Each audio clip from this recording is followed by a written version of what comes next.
자, 이번 시간에는 정신역동 이론에 대해서 살펴보겠습니다. 우리가 정신역동 이론에서 출제되는 그 영역은 바로 프로이드, 에릭슨, 애들러, 융 이렇게 네 사람에서 네 문제가 기본적으로 출제가 됩니다.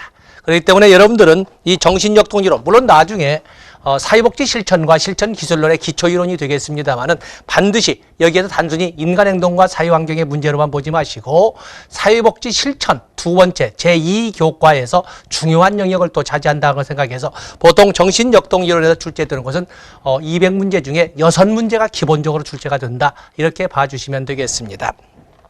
자, 정신역동 이론의 출발점 역시 프로이드죠. 우리가 프로이드 먼저 한번 정리해 보시고 그리고 페이지 교재에 어디에 있는지를 확인해 보는 절차를 가지고 진도를 나갈 겁니다. 자, 우리가 지금은 또 프로이드를 보겠습니다. 프로이드의 정신분석 또는 성격 발달 이론이라면 심리 성적 이론 이렇게 우리가 설명할 수가 있겠는데 프로이드와 같은 경우는 그냥 개요. 프로이드는 인간의 모든 행동이라고 하는 것은 정신세계의 표출이다 라고 해서 보통 정신결정론이라고 설명을 합니다. 근데 이 정신결정론이라고 하는 것은 프로이드는 인간의 정신세계를 의식, 전의식, 무의식으로 이렇게 세 개의 영역으로 나누되 그중에 정신세계의 주된 영역, 대부분을 차지하는 주된 영역은 무의식이다 그렇기 때문에 이것을 다른 말로 무의식결정론이라고 이렇게 표현하기도 합니다.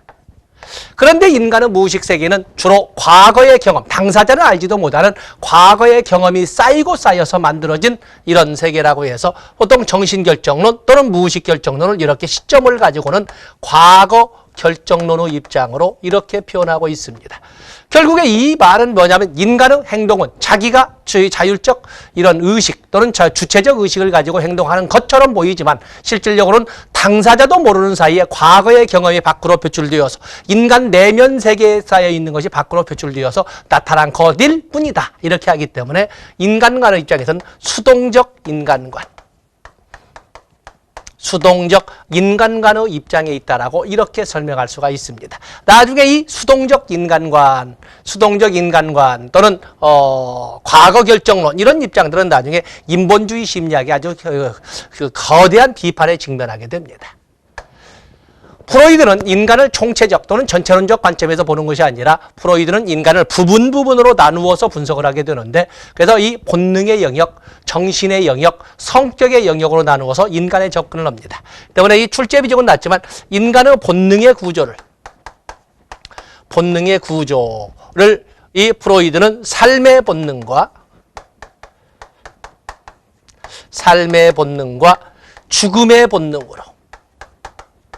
죽음의 본능으로 이렇게 나누어서 설명을 했습니다.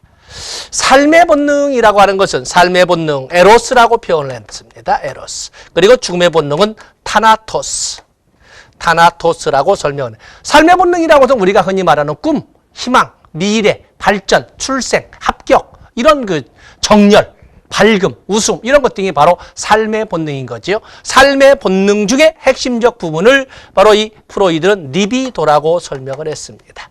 리비도. 바로 이 리비도라는 개념을 가지고 여러분들은 바로 이 리비도를 프로이드는 초기, 물론 나중에는 바꿉니다만 처음에는 성적 활력소, 섹슈얼 에너지에서 성적 활력소라고 좁은 의미로 봤던 것입니다. 그래서 이 리비도에 대한 관점은 나중에 융에서 보겠습니다만 그러다가 물론 후기에 가서는 인간의 모든 활동에 힘을 실은 융과 같은 표현을 합니다만 대부분의 시기를 프로이드는 이 리비도를 삶의 본능인 에로스의 본질적 부분으로서 성적 활력소라는 개념으로 사용을 했습니다. 그에 비해서 이 타나토스라고 하는 것은 죽음, 좌절, 실망, 포기, 불합격 뭐 이런 단어를 가지고 나올 때 나오는 이런 그래서 극단적으로 가게 되면 불변의 회귀질로 되돌아가려는 무기질로 이렇게 돌아가려는 이런 것 등을 바로 타나토스라고 설명을 했습니다. 우리는 사회복지 실천의 영역에서 당연히 클라이언트의 삶의 본능은 극대화시키고 죽음의 본능은 극소화시키려는 바로 이러한 노력을 해야 될 겁니다. 다음에 정신의 구조는 프로이드는 이 정신의 구조를 의식 그리고 전의식 그리고 무의식의 세계로 이렇게 나누어서 설명을 했습니다. 의식이라고 하는 것은 밖으로 드러나 보이는 보통 가시화되어 있는 밖에서 바라볼 시자 쓰지요. 가시화되어 있는 정신의 세계를 우리가 의식이라고 합니다. 왜냐하면 오감을 통해서 지금 여러분들 제 모습이 보이고 있고 제 목소리가 들리가 있고 또 강의하는 제 어떤 분위기가 느껴질 겁니다. 미각, 촉각, 시각, 청각, 시각 등으로 느낄 수 있는 이런 오감으로 밖으로 끄집어내 있는 이런 정신구조를 의식이라고 하는데 이 의식, 많은 사람들은 이 정신세계에 주는 의식이다라고 설명을 하는데 프로이드는 그걸 부정을 했지요.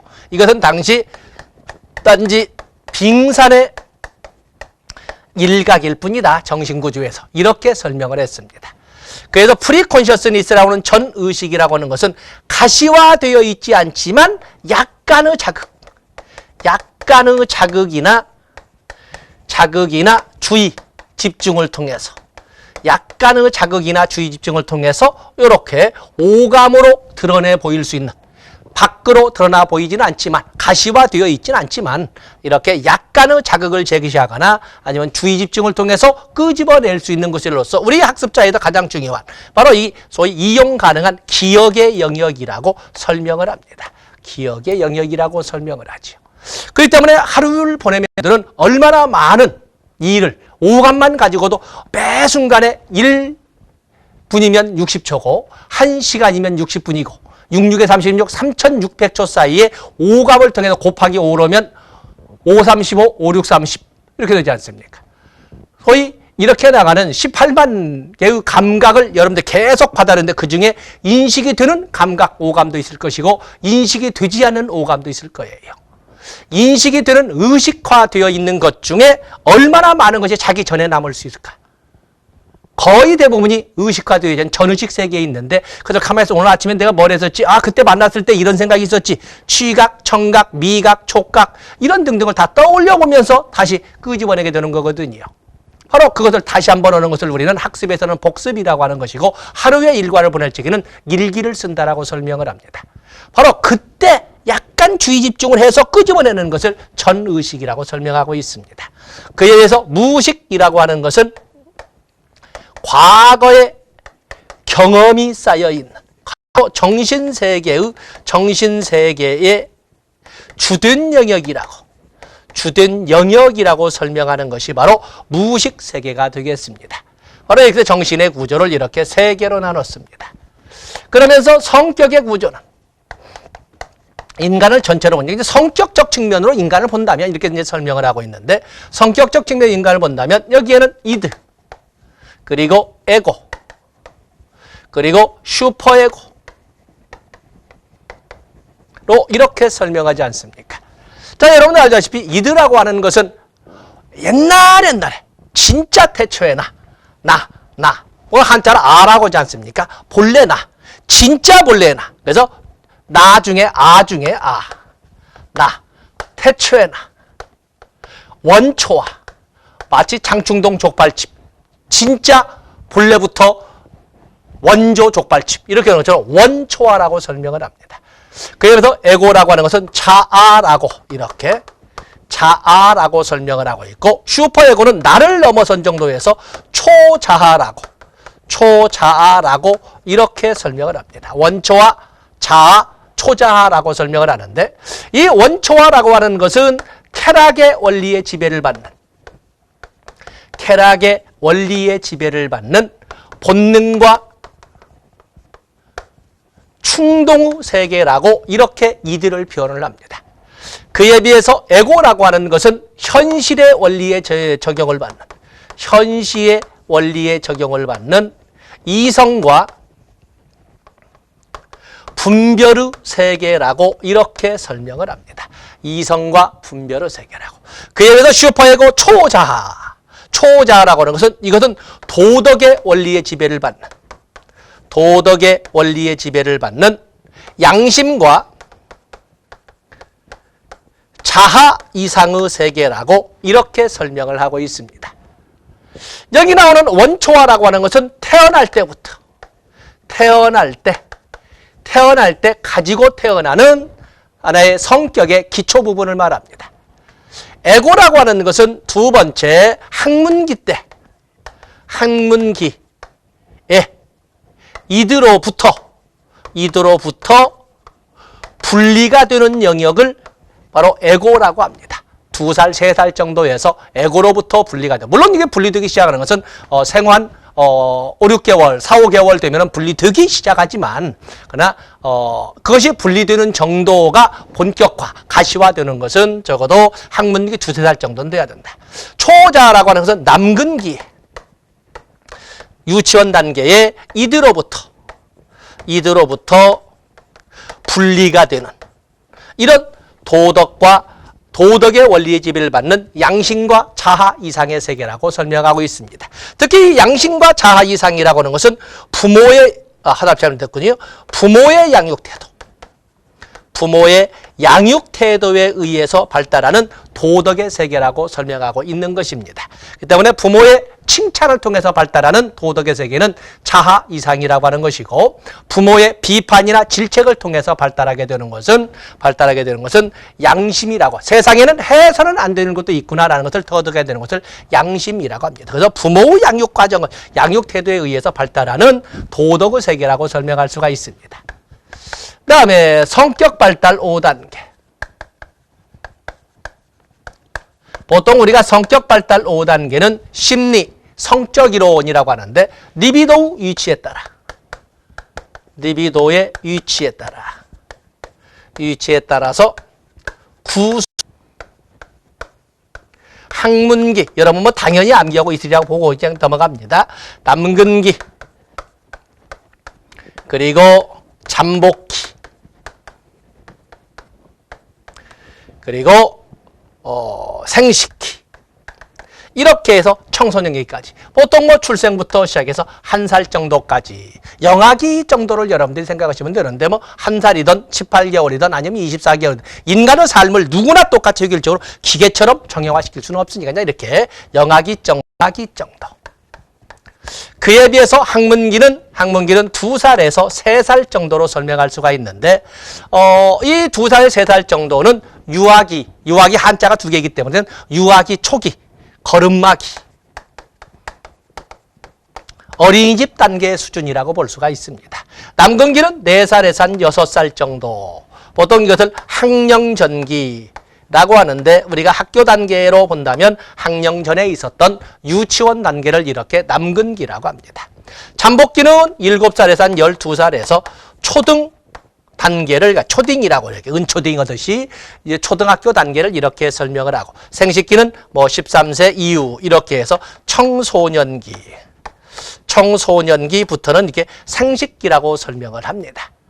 각각의 단계마다 중요한 특징이 다 이렇게 존재를 하지요. 교재에 있는 것처럼 교재를 가지고 여러분들이 봐야 되는데, 그 중에 바로 이 프로이드가 가장 강조했던 인간 성격 발달에 있어서 가장 중요한 시기는 남근기이다 해서 남근기를 발달의 결정적 시기라고 하면서, 인간 성격의 기초는 남근기에 완성이 되며 그 이후에는 거의 변함이 없다라고 이렇게 설명을 하고 있다는 것을 여러분들이 이제 교재를 가지고 여러분들이 첨가를 하실 수가 있습니다. 적어도 이런 틀 정도는 여러분들이 가지고 가셔야 되리라고 봅니다. 자, 이런 내용들이 어디에 있는지 그냥 페이지에 있는 것만 지적을 하고 바로바로 넘어가도록 하겠습니다. 교재를 보겠어요.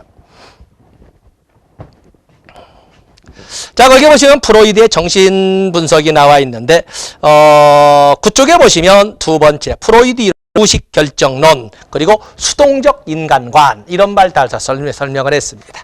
페이지를 넘어가 보시면, 기본 과정으로 쭉 설명을 해서 보시면, 기본 과정의 1번에 보시면 인간의 모든 정신적 사건은 과거 사건에 의해서 결정된다. 뒤에서도 설명을 하겠습니다만 어쨌든 거기다가 과거 결정론 이렇게 적어주시고, 3번에 보시면 행동은 생리적 기원과 생물학적 기반을 가지고 있으며 타고난이라고 그랬습니다. 성적 충동이나 공격적 충동에 의해서 야기되는 긴장에 의해서 추진된다. 성격은 4번 후단, 출생 후 5, 6년 사이에, 5살, 6살 사이에, 이 말은 우리가 이미 판서를 했습니다만은 남근기에 결정이 된다라고 이렇게 설명을 했습니다.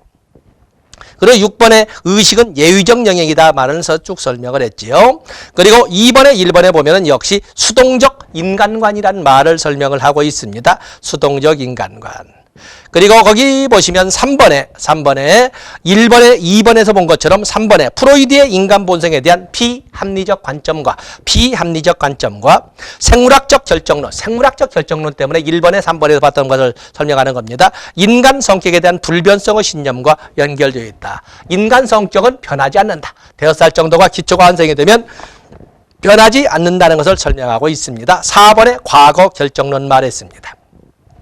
프로이드는 인간을 전체론적 측면에서 바라보는 것이 아니라 본능의 영역, 정신의 영역, 성격의 영역으로 나누어서 부분으로 접근을 하는데 본능의 영역으로 삶의 본능인 에로스와 죽음의 본능 타나토스로 나누고 있고 에로스의 니인번에 보시면 그중에 성적 에너지를 리비도라고 했다라고 하는 것도 쭉 정리를 했습니다.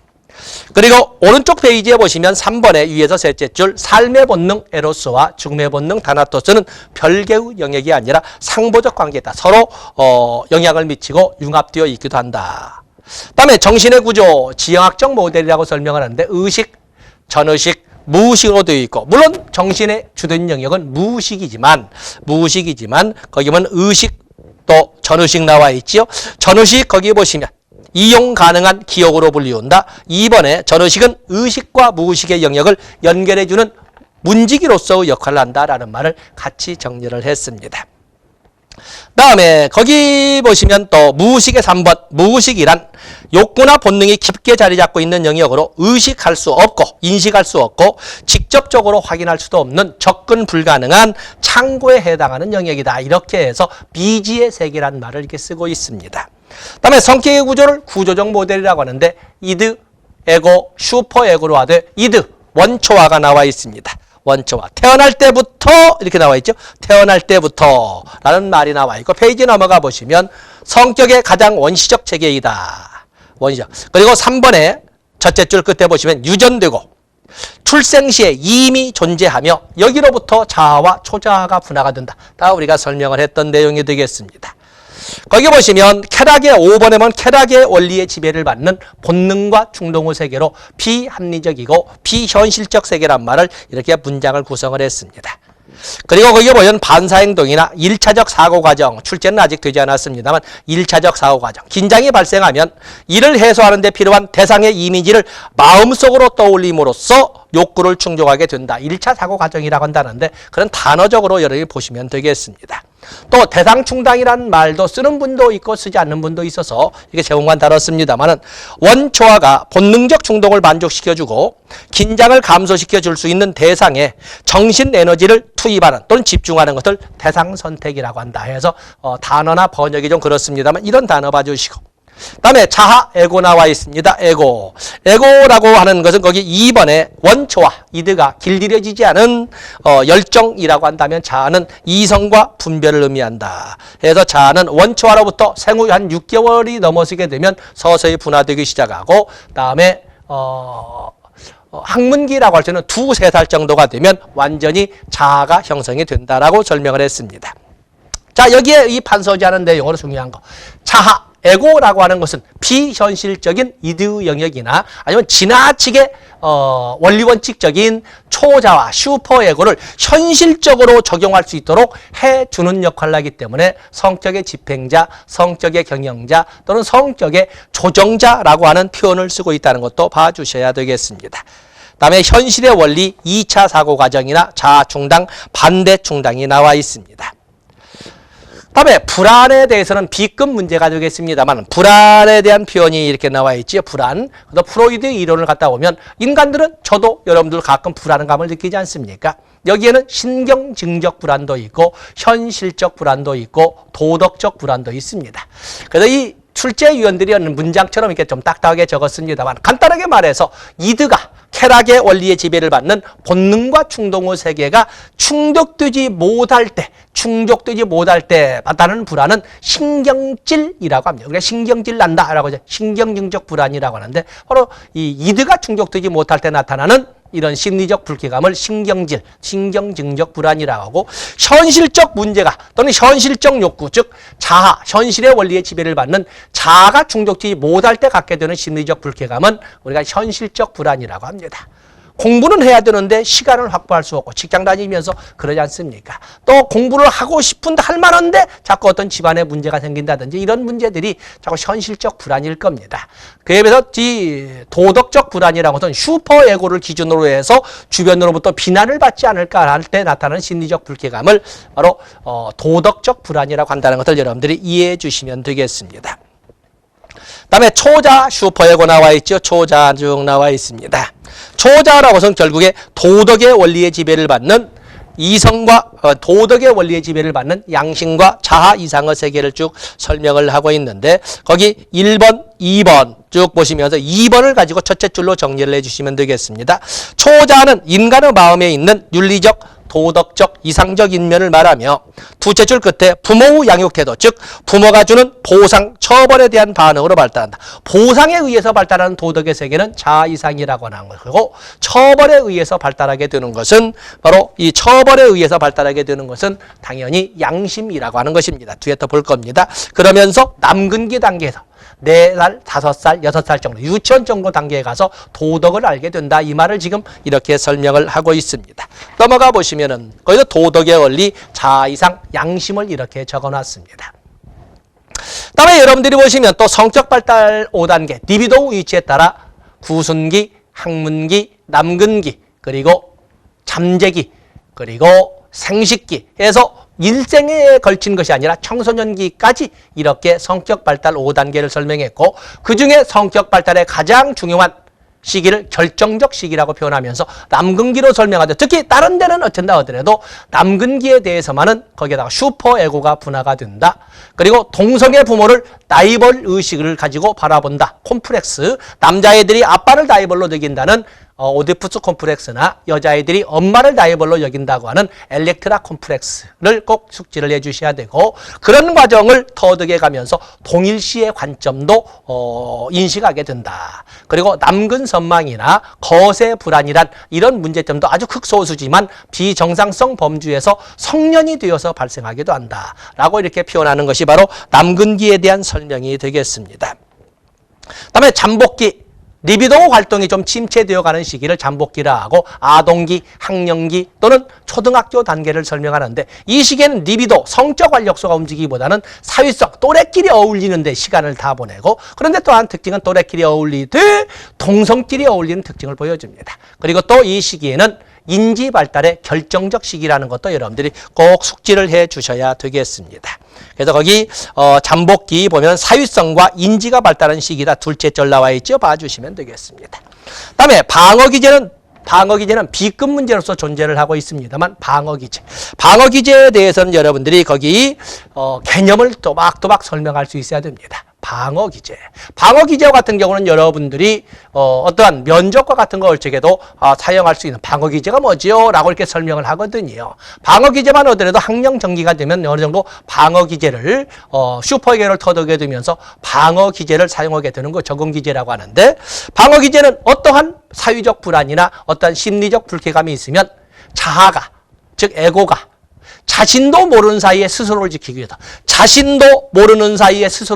위해서 왜냐하면 자신도 모르는 사이 무의식적으로 스스로를 지키기 위해서 사용하는 심리적 기제를 방어 기제라고 합니다. 아까 주체가 뭐라고 그랬죠? 자아라고 그랬죠. 에고가 어떻게? 자신도 모르는 사이에 해서 무의식적으로 그래서 자아 방어 기제를 여기 나온 것처럼 방어 기제라고 쓰기도 하지만 많은 책에는 또 자아까지도 자아 방어 기제라고 씁니다. 그 말은 주체가 자아라는 것을 설명하고 있는 것입니다.